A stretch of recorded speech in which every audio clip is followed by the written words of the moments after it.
Well, they have the potential to continue to build compared to a reboot, or which they're going to have the year after Kawhi. So what they have done is maybe put off in 2018 what they're going to do in 2019. It's fans should know that the ownership there has no interest in moving forward, continue paying luxury taxes, which they have done the last couple seasons. That helps explain part of the trade. But the team that they have on the court, it's one of the best teams in the East. They should be in the Eastern Conference Final. They have the potential to make it to the NBA Final. Now, I don't think they're as good as Philadelphia and as good as Boston, but I believe that on paper right now, I don't like their backcourt as much as other people like their backcourt. Now, I do believe that their bench play, and they played their bench a significant amount in last year's playoff. I believe that will help them again. Offensively, what style are they going to play? I believe Kawhi Leonard, we're going to see one of the top 5 players when he shows up to Toronto. They go into the year not as good as Philly or Boston, but they go into a year with a player better than anyone has on Philly or Boston, at least in my eyes. You say top 5 guy. Embiid's not a top 5 guy yet, and Kyrie's never been a top 5 guy. They would have the best player. Now, that doesn't mean they would win the series. But what's their upside? To have the best year in franchise history. This is a franchise that has only been past the second round of the playoffs once. They've never been to an NBA Finals. They won 59 games last year, and they get better. Period, point blank. When you flip out DeMar DeRozan for Kawhi Leonard, you get better. People need to remember how good Kawhi was the last year he was healthy. Just 1 year ago, prior to this season, prior to Zaza cheap-shotting him. I went on TV that year. It was one of my first appearances with Colin on FS1. And I said I thought Kawhi was the 6th best player in the league. And I got killed for underrating him.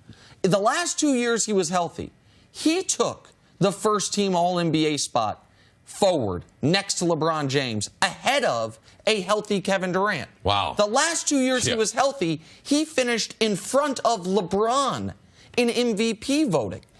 The discussion was, is Kawhi Leonard the 2nd best player in the league? Now, I didn't think he was that, but he's without question one of the 6 or 7 best guys in the league. We forget because he only played 9 games last year where he was basically injured, and we don't know how healthy he is right now. So it's been over a year since we've seen him play. So put together what the starting 5 would look like in Toronto now. Lowry, Danny Green, who was interesting part of the trade, sees absolutely right about the money component. Danny Green's expiring contract, but I think he's still a quality player. Lowry, Danny Green, Kawhi Leonard, probably Serge Ibaka, Jonas Valanciunas. I don't love the front court unless Serge has a resurgence, which I don't see coming. But then on the bench, Fred VanVleet, C.J. Miles, OG Anunoby, Pascal Siakam. They kept DeLon Wright.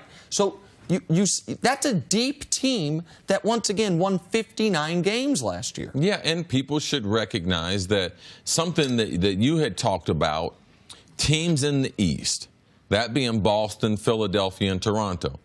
Ultimately, you want to be in a position that if LeBron James leaves Cleveland, you want to be healthy enough, be young enough, that you get a chance to pounce on that title to be able to get your franchise to an NBA final, which Toronto hadn't been anywhere close to that. So what this does is it puts their ceiling back higher than it ever was before, because we didn't think Toronto was going to be able to get through LeBron. So now they have the opportunity for 1 year to take the franchise to parts unknown. And then they get to do a true rebuild, not a toe-in, toe-out rebuild. You're off the 3 years on DeRozan's deal. Yep. If Kawhi walks, and I know we'll discuss this later, but if it doesn't work and they flip him for young pieces, then you go into the season after this one. Lowry, Valanciunas, Ibaka, all expiring deals. Danny Green's money will have expired. You're not in the luxury tax. You can get those. You didn't give up future high draft picks.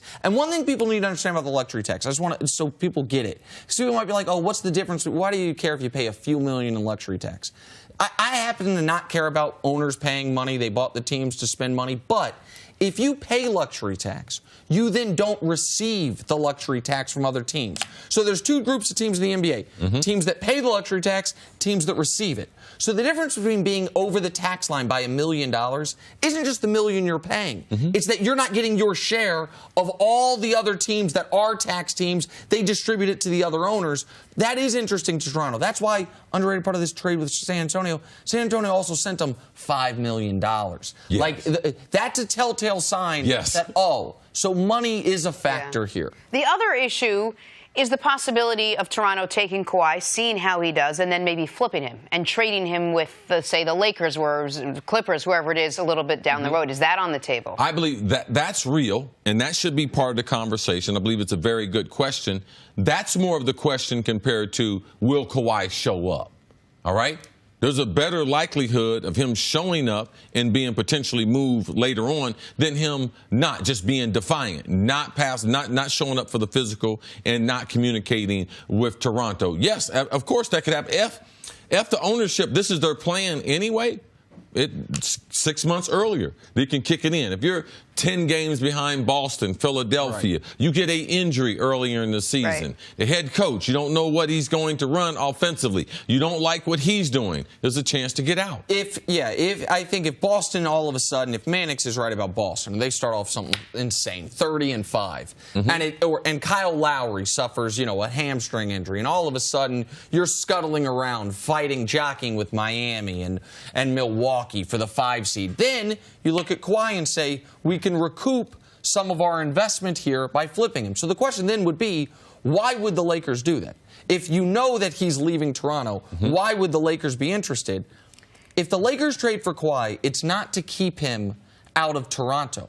It's to keep him off the Clippers. To keep him off the Clippers, right? Like, that is an important piece of this to understand. That I don't think Magic Johnson is worried at all that Kawhi Leonard is going to sign an extension with the Raptors. But Magic be lying to you if he said he's not a little worried that Jerry West is going to one-up him this next summer. That Jerry West isn't going to be able to come to Kawhi and say, you don't like all the drama. Man, for good or for bad, drama follows LeBron. You don't like all the noise, the paparazzi stuff. Man, that's the Lakers. You get all the accoutrement of living in Los Angeles with none of the nonsense. And you get to be the man on the team. Like, that's why the Lakers would sacrifice. I mentioned that the Raptors don't love the salaries, or CC mentioned that. Maybe they're a team that doesn't mind Lonzo Ball. He's a cheap player. He brings some buzz. You know what I mean? Like, there are some things there to where all of a sudden maybe you could keep Brandon Ingram, but that only happens if the Raptors around Christmas are not playing well. Yeah, but I think it's important you mentioned the key player, and that's Jerry West. Because, man, Kawhi, they do have a lot of respect for Jerry West, Doc Rivers, and the ability to be able to play in Los Angeles. It's in the same building. Like, Kawhi doesn't mind. And I do believe that the optics or the noise around LeBron, it wouldn't keep Kawhi, but it's on the table because he's just not that type of person. Now, he wants to play basketball, play at his highest level, but there's certain things, people like things a certain way, and Kawhi, in the background, is where he has thrived. Right. Compared to where he is right now. Absolutely. And so, but that to me becomes a moot point if the Raptors are as good as I think they'll be. I think they're right now as we sit here, one of the 6 best teams in basketball. Thanks for watching. Subscribe here to get the latest from the show. Also, be sure to check out more of the best clips from First Things First, or go watch a few segments from our other shows on FS1.